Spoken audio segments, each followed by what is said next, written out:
What's going on, everybody? This is BroncoJuggalo. And Bill. And today we are coming to you with an absolute horror classic, 1982's Pieces.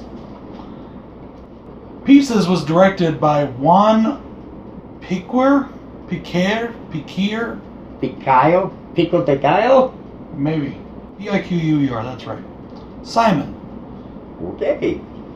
Juan P. Simon. There you go. It stars Christopher George as Lieutenant Bracken, and it stars Linda Day George as Mary Riggs, our quote-unquote final girl, even though she's, well, yeah. Our story is that a chainsaw-wielding psycho is roaming the halls and grounds of a college in search of beautiful young women to turn into human jigsaw puzzle pieces. He is constructing this human jigsaw puzzle, and he decides to take pieces from different people to do it. I guess the pieces he liked, I don't know, maybe he's trying to create the perfect woman, who knows? Yeah, well, we actually do know, but we'll get to that here in a little bit. Yeah. In Spanish, this movie was released under the title The Night of a Thousand Screams. Huh. It's kind of a cool title. Yeah. There wasn't a whole ton of screaming in it, so... Not really, but... And it took place on more than one night. But hey, whatever. Still a cool title. I like it, but Pieces is good too. Yeah. It was also one of the video nasties back in the UK, if y'all remember. Oh yeah. They banned a bunch of movies, put them on a list called the Video Nasties list of all these supposedly offensive and horrific things that people shouldn't see. Yes, we shouldn't see this. So yeah, there's that going for it. So yeah, if you were put on that list, you were basically a must-watch for just about any horror fan. Oh yeah, definitely. So did you have anything else to say about it before we get into pros and cons? Not really. I don't really have anything special about this film. I bought, the only thing I can say is I got that DVD long ago, back, God, I don't know, and it could be late 90s that I bought that DVD on Camp Zama in Japan at the PX. First time I'd ever heard of it, and bought it there. Like I said, probably like 98, 99. Yeah, and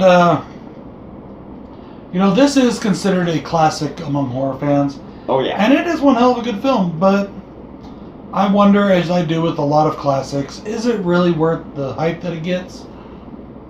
We're going to answer that question here in about 2 minutes. Yeah. Well, maybe a little longer than 2 minutes, but we'll get there. Oh yeah. You didn't give me one? You didn't ask for one. What kind of fucking host are you? Oh, fuck yourself. I don't usually have to ask, I just get, but I didn't know we were drinking yet, so.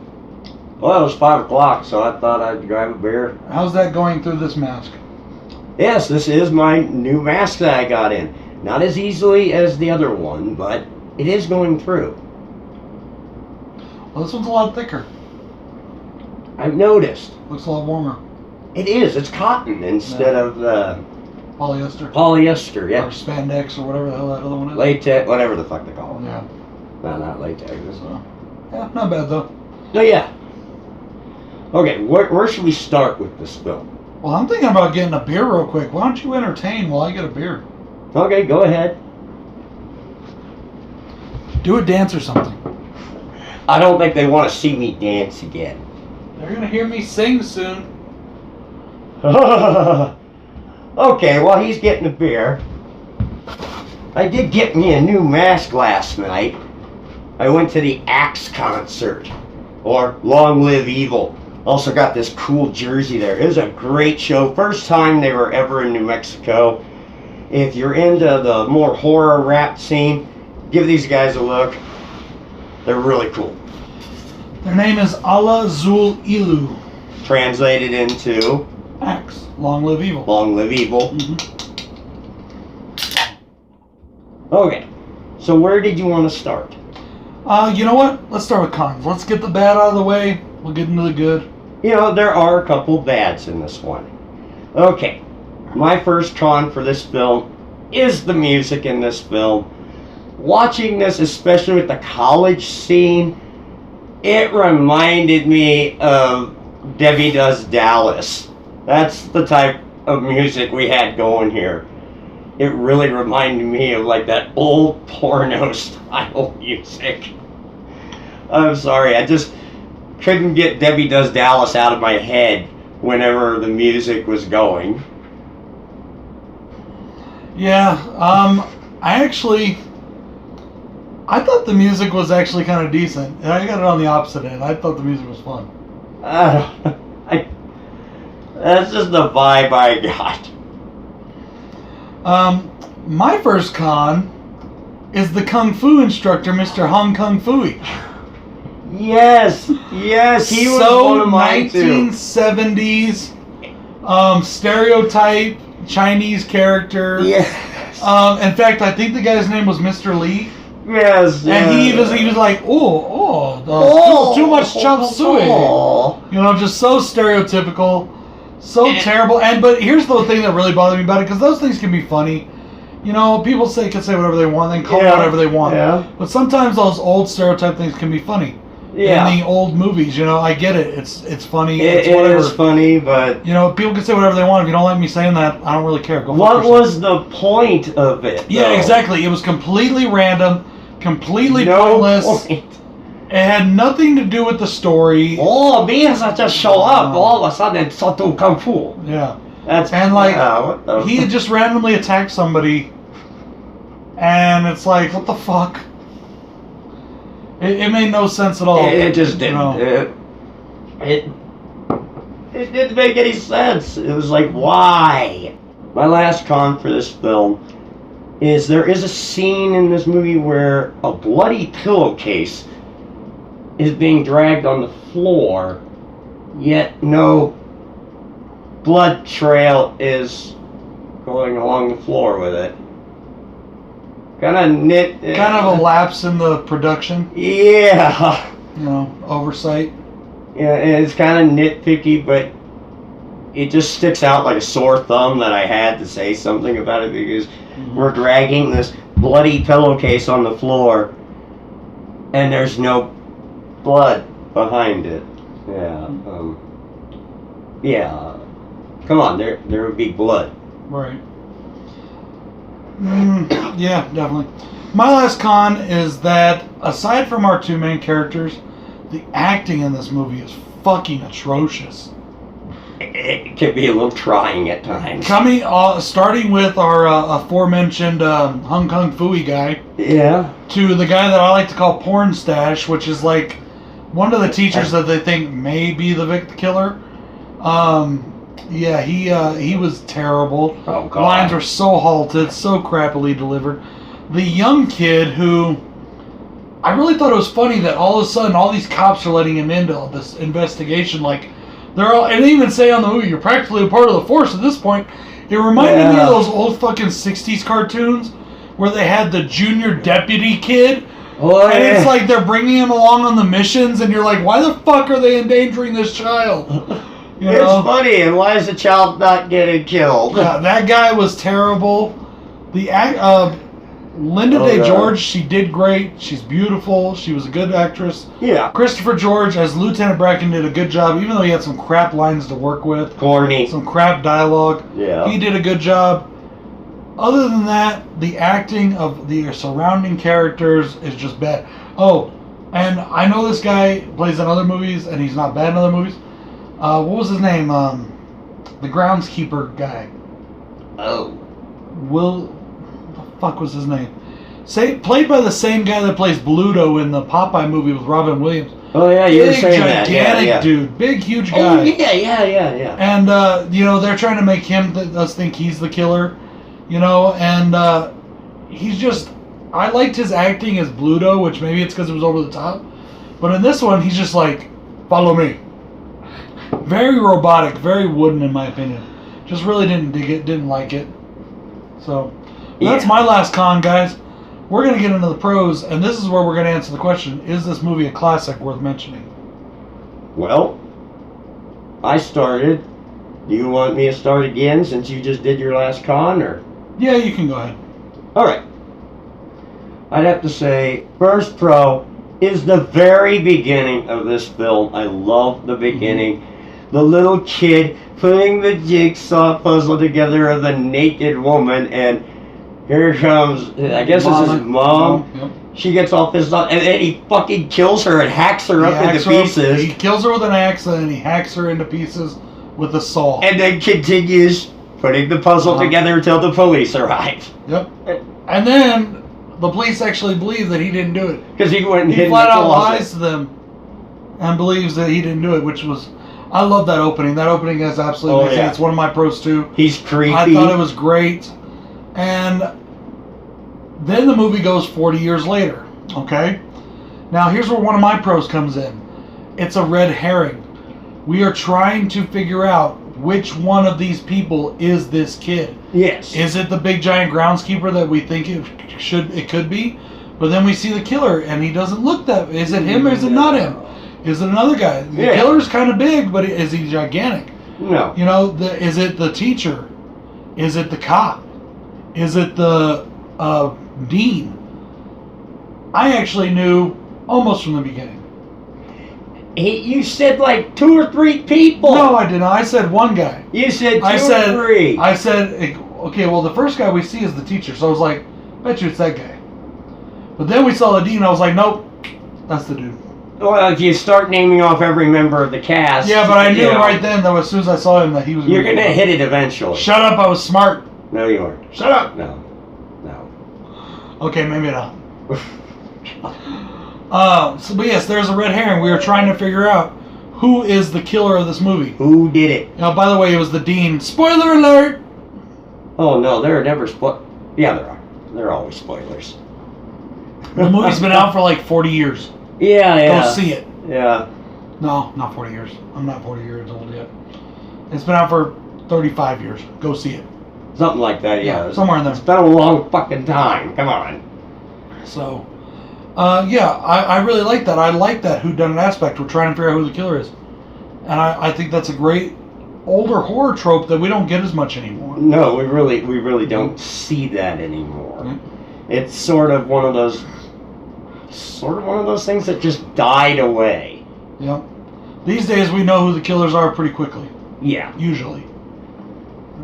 Yeah, every once in a while you'll get a movie that's like, oh, wow, no way, really? Those are rare and few between. Mm-hmm. All right, my next pro for this film is the silhouette of the killer. I kind of find it funny in a way, too, because it looks like fucking Dick Tracy to me. That silhouette just looks like Dick Tracy. Calling Dick Tracy. Calling Dick Tracy. He's got the... Dick Tracy speeds towards the hideout. Eraserhead is ready to make his move. He's got the hat. He's got the coat.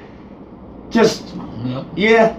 I don't know. I found it funny because it did. That's the first thing that popped into my head was... Calling Dick Tracy! Calling Dick Tracy! But I will give it props, too. It didn't follow the established format for, slashers. It was very different. It wasn't, at that point now, okay, it's 1982. We've had Michael. We've had Jason. We've had, they have masks. They have, coveralls or something. Yeah. Even Leatherface had the skin mask. He wore a tie, but sometimes he wore the apron with the, kind of work pants. There was kind of a formula going, and they kind of changed it with this. Yeah. He had a kind of a dark man look going, Yeah. A man in the shadows. Mm-hmm. But yeah, I did love that. I did love the whole silhouette of the killer. All right. My next one, guys, is Blood, Blood, Blood. Yes. From the very beginning, this movie is drenched in fucking fake blood, and I fucking love it. And the effects are nice too. I was going to get into that later, but I was just going to say... They go hand in hand. Well, they do, but they really do the blood. I mean, okay, talk about gallons of blood being used. There is a lot of blood. In this film. The human body doesn't have that much blood in it, but it sure as hell looks like it. Who knows? I fucking loved how much blood they used. I thought it was great. Like you said, the effects were great. Let's talk about that. Let's do that. Let's talk about the gore was another big pro of mine, so that's the effects there. Love that scene where the girl gets her arm chopped off with the chainsaw. Yeah. In the elevator. That was awesome. That looked really good. Go ahead. What do you got? Just all the practical effects of this film were very nicely done.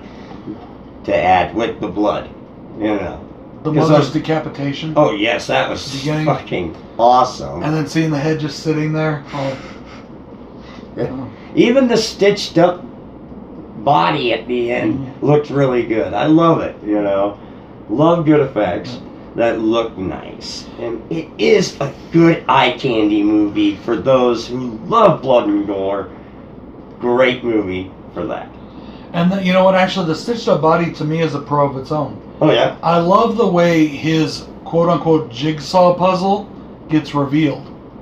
We see what he was trying to do. He was trying to make, and we talked about we knew what he was going to do. Yeah. He was trying to make the woman from the puzzle. He was using different body parts of different women to create this perfect woman that he, I don't know if he was in love with, adored, or just thought she was really pretty on the puzzle. And I like the way it's revealed. They're like, oh, there's not even a dead body here or something like that. I don't remember exactly. Here it comes. And what he did, he backed into it or something, and it flipped around.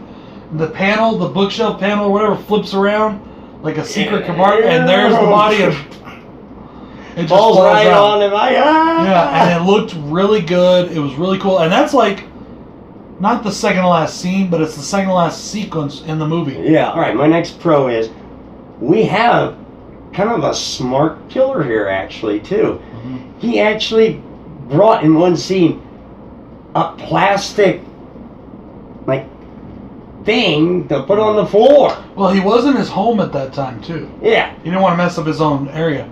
But still, you're smart for doing that, right? You don't shit where you eat. The guy did get to be the dean of a college, so he's got to be somewhat smart. No. Most people. Or at least educated. Educated, yeah. At least a little bit educated. But I love that. That does show some intelligence. Even though it is his home. If it's not his home, he doesn't give a shit. Yeah. It is his home. He does give a shit. He doesn't want evidence splattered all over his home. Right. So I like that. Smart killer. Puts down plastic so that when he does his little cutting up part, it doesn't get all over the damn place. No. So I do like that. My next big pro, guys, was the unintentional humor. I like horror movies to be horror movies. I like them to be scary, but I do appreciate horror comedies. I like horror comedies. This is not a horror comedy. This is a movie they were trying to be very serious in. And as I said, the humor that is there, in my opinion, was unintentional.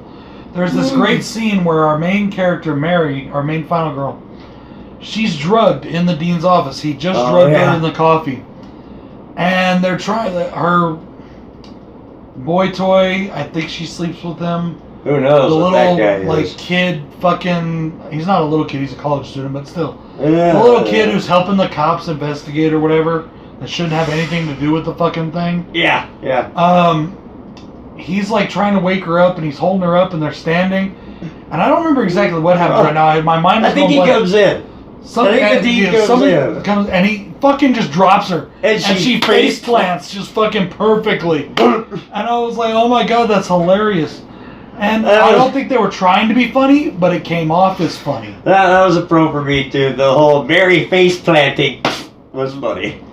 It was fucking funny as hell. I love it. Oh yeah. Anything else? I don't have anything else really. I have one more thing I wanted to talk about, and I don't know if it's a pro and I don't know if it's a con. So we got an in between. Yeah. At the very, I liked the way I liked it, and I didn't like it. I don't know if I like it or not. Okay. At the very, very end of the movie, the last scene. Okay. The kid, I don't remember what his fucking name is right now. Was it Paul? I don't fucking remember. He goes to put his jacket on, and he picks up his jacket, and as he picks up his jacket, the corpse, that's not even a whole corpse, that's made up of different parts from different women's bodies, comes alive and grabs him right in the nuts, and then squeezes and digs her fingers in, and blood starts going, and it does, what's the word I'm looking for? It demasculates him, yes. But deforms him? No, the word I'm looking for cutting off a dick.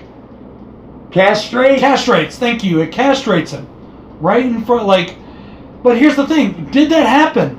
Was it a dream? Was it like something in his mind? I don't fucking know. I don't know if it happened or not. Because it ends right there. Yeah, that, and how the hell did this body come alive? It had a head from a corpse. Yeah. It had a torso from a corpse. It had legs from a corpse. All different corpses. Yeah. Well, it's kind of like the end of Maniac. Yeah, but how did all the mannequins come alive? Is that what they were doing? Maniac was a dream sequence, as far as I'm concerned. I'm a little is it or is it? I don't know. I'm just like, I don't think it's a dream sequence. I don't know if I liked it or not, though. I think it could have been. It was cool looking, but did we need it in the film? That's what I'm asking myself. I don't know. I guess we didn't need it, but they wanted that one more scare. They wanted one more scare. They wanted that one. Yeah, that one more scare at the end of every. The killer wasn't coming back. He had already been taken out. He's gone. So something, I guess, but I just don't know if it was needed. But to answer the question, is this a classic worth the hype? Yes. Yes, it is. Yes. Most definitely. Pieces is an awesome movie. It's a lot of fun. The acting's terrible in most places, but it's a great film with great blood, great gore. We're there for the blood and gore, so the acting, we like good acting, but it can be forgivable if other things are done right. Yeah, this movie was done pretty well. I really enjoyed it. It was a lot of fun. Yes. I definitely recommend it. I would too. You know, if you haven't seen Pieces, like I said, it's been out for 30-something years, 35 years. At least 35. You know, go see it. Yes. Go find it, buy it. Hell, I just found it the other day at a thrift store. I bought it on a 4-pack that also has the Giallo film Kiss Me, Kill Me in it. Oh, cool. Which I haven't watched yet, and I'm waiting to see that, so that's going to be cool. My transfer copy probably doesn't look near as good as yours does, because it's one of those, like I said, older Mill Creek box sets. Yes. But even that one, your transfer doesn't look great. No, it does not. I know that there's a Blu-ray out, so it should be. Hopefully, the Blu-ray's a lot better. But like I said, I bought this back in probably the late 90s. Yeah, this is a. No, you bought it in 2000 because it's a 2000 DVD. Well, close. Late but 90s, this is a Diamond 2000. Entertainment release, which is one of the early boutique companies. Yep. I don't even know if they're still around, but. Not sure. Yeah, I fucking love it. It's amazing cover too. It's really cool. Oh yeah. So that's you want to give a favorite kill? Yeah. Mine's the technically it's not a kill because she doesn't die. I'm gonna go with it anyways. I love the scene in the elevator where he chops the girl's arm off.